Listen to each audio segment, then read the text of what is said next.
party has 4 minutes, and I propose to take exactly 4 minutes.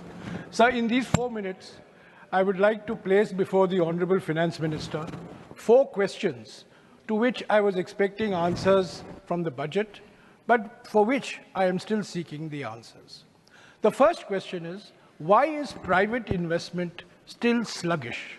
In spite of very steep tax cuts, in spite of production-linked incentive schemes, in spite of constant encouragement by different spokespersons on behalf of the government, private investment, which is key to increasing economic growth, is still stagnating at somewhere between 20 to 25% of GDP. If you look at the trajectory, the private corporate investment used to be at this level. It fell over the last 8 years. It then started growing up, but it has stabilized at a level which is far lower than what it used to be 10 years ago.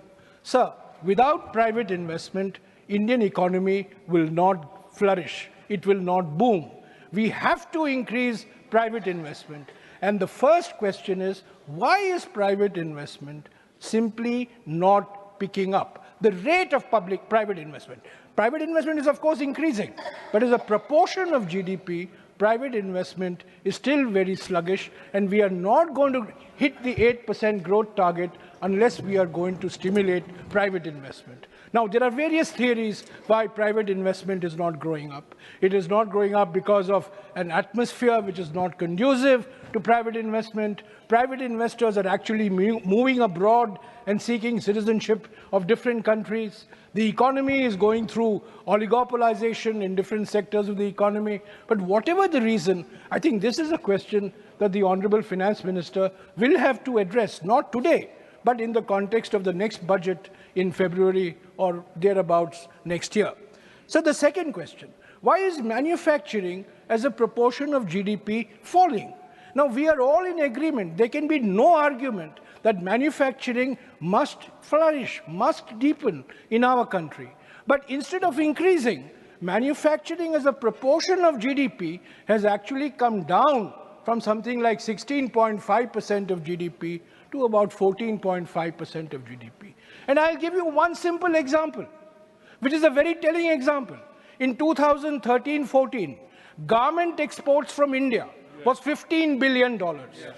In 2023-24, garment exports from India, $14.5 billion.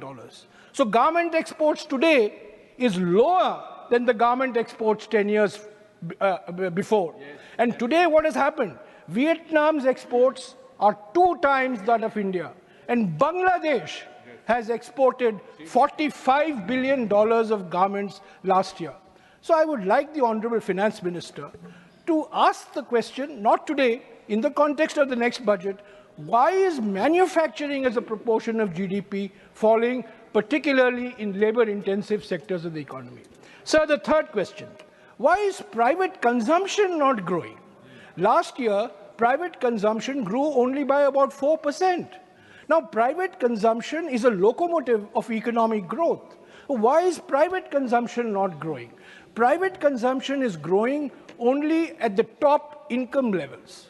Sir, today, over 50% of all automotive sales in India are SUVs, the sports utility vehicles. It's no longer the entry Maruti vehicles. It's all the sports utility vehicles. Now, what does this show?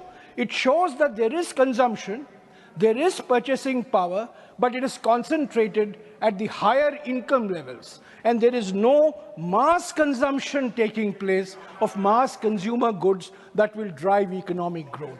So I would like the Honourable Finance Minister to again ponder over this question, why private consumption, private mass consumption is not growing. Finally, sir, my final question, why are wages stagnant in this country? Government's own data, economic survey's own data shows that real agricultural wages, inflation-adjusted agricultural wages, have fallen by 1% over the last 10 years. And the periodic labour force survey of the government shows that across the sectors, salaried class, self-employed, average real earnings have remained stagnant. Now, if wages remain stagnant, purchasing power will remain stagnant. If purchasing power remains stagnant, consumption will remain stagnant. So to summarize, Mr. Chairman, the economy has 4 engines of growth, not double engine. It's a quadruple engine. There's investment, there's consumption, that's government as well as private, and there's international trade. Now, all these engines of growth... Which is the fourth one? Except government investment. Which is the fourth engine? You have said only 3 so far. Look at the paper. Sorry, sir? You have named 4 engines, but referred only 3 by name. Which is the fourth engine? No. I said there is investment engine, there is consumption engine, there is government expenditure engine, and there is international trade engine. I said it. Item, not are you So the fourth engine? All engines of growth are not firing at the same speed. This finance minister has accelerated the speed of the government capital expenditure engine, but the private investment engine is not growing, is not going fast. The private consumption engine is not going fast. And of course, the international trade, over which she has little control, is not growing fast. However, the example of the garment industry shows that the problems of growth lie not so much in external markets, but in what we do internally. So I would again say, sir, the intent of the budget is one thing. The content of the budget is quite different.